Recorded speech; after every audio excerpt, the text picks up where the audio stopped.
Hey guys, how's it going?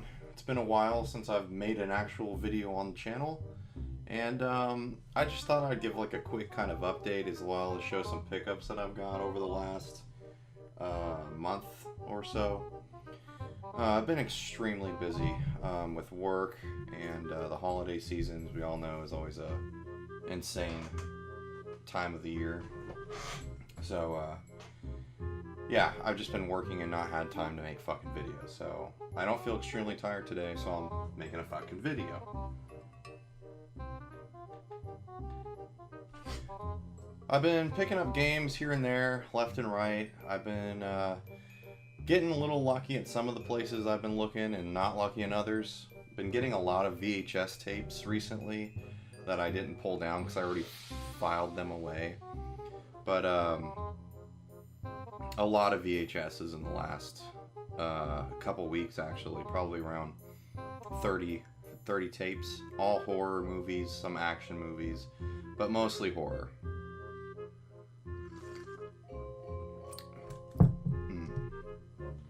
I got a couple board games too, so that's pretty awesome. Anyway, what's been going on with me? Like I said, I've been working crazy amounts, really late, long hours. But it's alright, because that's not alright. I fucking hate work. Everyone hates work.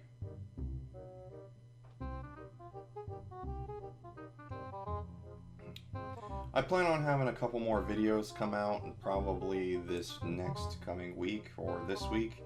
I'm not sure. It all really depends on how tired I am at the end of the day. But without further ado, here are some of the games I found. Genesis title, Miss Pac-Man. She's a little beat up, but I don't have this, so I was happy to find it. This game's pretty sweet just because of the cover art. It's Ultima, the False Prophet. I think the cover art's really fucking cool. Mortal Kombat 2 and Mortal Kombat 3. I actually had both of these on Sega Genesis, but I didn't have them on Super Nintendo. Gotta get it.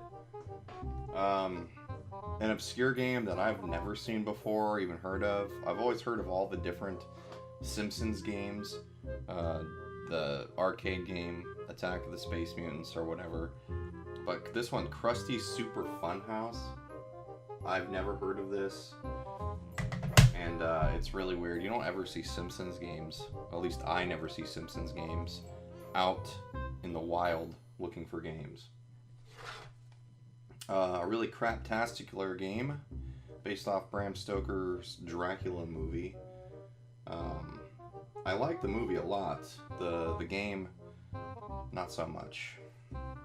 It's like Mary Shelley's Frankenstein. It's just really not good, and it seems to be a trend with most Super Nintendo games or NES games that are based off of films. They're never really that good. And sometimes they're just downright unplayable. This one's kind of dirty. I fucking hate finding games that have fucking names and shit written on them. But Cyber Stadium's Base Wars. The cover art looks cool. It looks like robots, you know, beating the shit out of each other while they play baseball. Unfortunately, I've got this fucking name on the front here. Stupid fucking Turner. And then I've got another stupid ass fucking name on the back that says Daryl. And then I got another number down here that says 14. Some other red shit that's over here. I don't know what the fuck that is. But yeah, for some reason I haven't had time to clean this one up. But I fucking hate when people write on games. It's fucking annoying. I don't remember if I showed this game off before or not. But it's Super C, which is Contra, of course. But yeah, very awesome. I don't have any Contra games except for this one, and it's no wonder, because everyone thinks if you go out now to any game store or any thrift store or the flea market, everyone thinks Contra's like a fucking $60 game when it should be like $10. I'm not gonna spend even over 15 for Contra. Probably why I don't have one yet. PlayStation 1 game, Qubert. Now, I've never played Qubert before, but I don't know, it looks cool. It looks cool.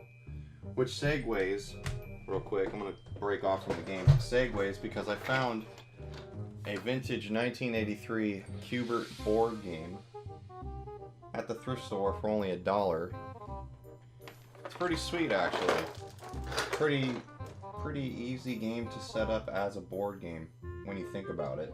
Because Qubert's basically just jumping down blocks and getting a high score or whatever, or some shit. Next game I got was Star Wars Episode 1, The Phantom Menace. I've never fucking played this game. I can't imagine this game did too well when it actually came out. I don't know how it got a Greatest Hits edition, but apparently it did. Maybe just because it's based on Star Wars alone. But when you turn it around and you look at like the gameplay like for this looks like not very good. This looks very Tomb Raider 1 graphics. So I don't know. I don't know how much I'm gonna enjoy that when I actually ever get around to playing it. But hopefully you get to be Qui-Gon or Qui-Gon, whatever the fuck his name is. I'll save these two. This one, Cyberball. I got like 3 complete Sega Genesis games, which I never find complete Sega Genesis games ever. They're always loose, like Miss Pac-Man over there. But I was actually surprised to find them. Cyberball. From what I understand, on the back, it's robots playing football. The robots look pretty badass, I'm not gonna lie. The game itself, I don't know, maybe it's playable. Look at some of the screenshots there. I don't know. Terminator 2, the arcade game. We all know what this one's about.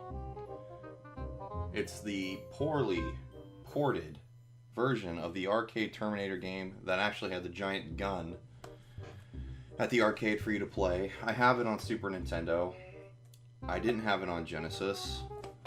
But I just wish the game was actually as cool as it looks. Like when you look at these pictures on the back, it looks like this is going to be a legitimate, awesome Terminator game if you've never played the arcade. But unfortunately, never made like a gun for it. You could use, you know, the fucking Menacer, what was it called? The Judge gun maybe for it, but it's not the same. It's not the same as the giant gun that they would give you in the arcade. And I think the Super Nintendo only had the mouse that you could use or the controller, and who wants to do that? PlayStation 2 game, Harvest Moon Save the Homeland.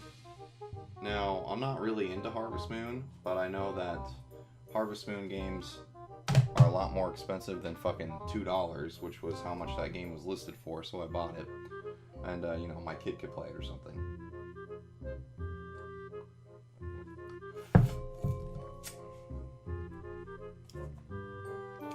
Now, I was surprised about this Genesis game because I had no idea what it was. I've never heard of it before, but I found it complete, and that is Dune, the battle for Arrakis. I hope that's I don't fucking care if I said it right or not, but Dune, the Battle of Arrakis. Now this game looks like a top-down strategy shooter kind of thing, like it's supposed to be giving you like the helicopter's view of what you're bombing or something like that. It's complete, which is awesome. I found out this game is like a $70 hard-to-find game or something like that for the Genesis, which I wouldn't have fucking known to save my life, because I don't really like go out of my way to find Genesis games. I'll pick them up if I find them. But this kind of annoys me. Some fuckface wrote like P on here. What the fuck does that even mean? Like, why would you write, even if that was your initial or whatever the fuck of you owning this game, why the fuck would you write it on the sticker? I never understood that. Why would you write on the fucking sticker of the cartridge? I don't know. Out of all the games I've ever owned as a kid, many of those Super Nintendo games back there and their boxes, I never had the urge to write my fucking name on any of them. Who else is gonna... Is Santa gonna come down the chimney and like, oh, I... Fucking Dune. I'm gonna take this with me. Who's gonna do that? Unless you have, like, friends you didn't trust coming to your house and you think they're gonna steal your video games. Oh, fucking stupid. Last game that I found in most recent time, complete in box, pretty minty ass box too, if you ask me, is The Adventures of Link on NES. This is the only complete in box NES game that I actually own currently right now. I own a lot of NES games, but none with a box. And this is the Classic Series edition. This isn't the original gold cartridge. So this is the gray cart. Very clean, very nice. This box and everything was in great condition. I was very surprised. Normally when you find NES games, they're pretty crushed, or they've got scratches, or some fucking stupid kid wrote their name on it. But yeah, I'm pretty happy about that one. I've got the gold one, but whatever. And last but not least, because I've been collecting VHSs, I was really excited to find this. The Clue VHS board game. Now, I had this as a kid, and I don't know what happened to it, but, you know, I would watch the tape over and over again when I was a kid, because I didn't have anyone that would actually play Clue with me when I was a kid. So, when I found this, and super in good condition too, it came with all the pieces, the tape is fine, it's just pretty sweet. I love the cover art that's on the box here, because, you know, you got the butler, did it, or whatever his name is, and then if you look up here in the window, you see someone like getting ready to murder someone. I don't know, it's pretty fucking cool. Parker Brothers, man, made good games back then.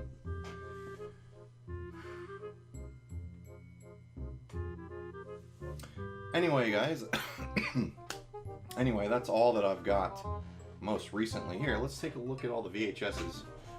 I'm not going to go and, you know, pull all the VHSs down. I'm just going to show you the inside of the closet where I keep all the VHSs. See, look at this fucking closet. It's messy as fuck. But if you can see, oh, there's Stephen King books everywhere, some strategy guides. But there's a shitload of VHSs over here. I got all these most recently. Boom, boom, boom, boom. Stupid fucking Beetleborgs. This Wizard of Oz tape, like, apparently is like some sort of uncommon VHS. That's cool. You can see over there, stupid Mario Brothers. I had to get it just because it's Mario Brothers. Curse of Blair Witch Project, which is cool. I already had that. Alien. I have two. Just might as well just show this, since no one ever fucking sees this kind of stuff. I have variant copies of the first Alien film, since it's my favorite. Alien is my favorite film franchise ever. Sorry, I'm getting tired now. I haven't made a video in a while. This one came out in 1982, I believe. No, 1984. This one came out in 1984, and this version of it came out in 1992. So you can see the box has changed a lot over time. This one got a lot nicer. It doesn't look all rough like this one. Weird gray colors and everything like that.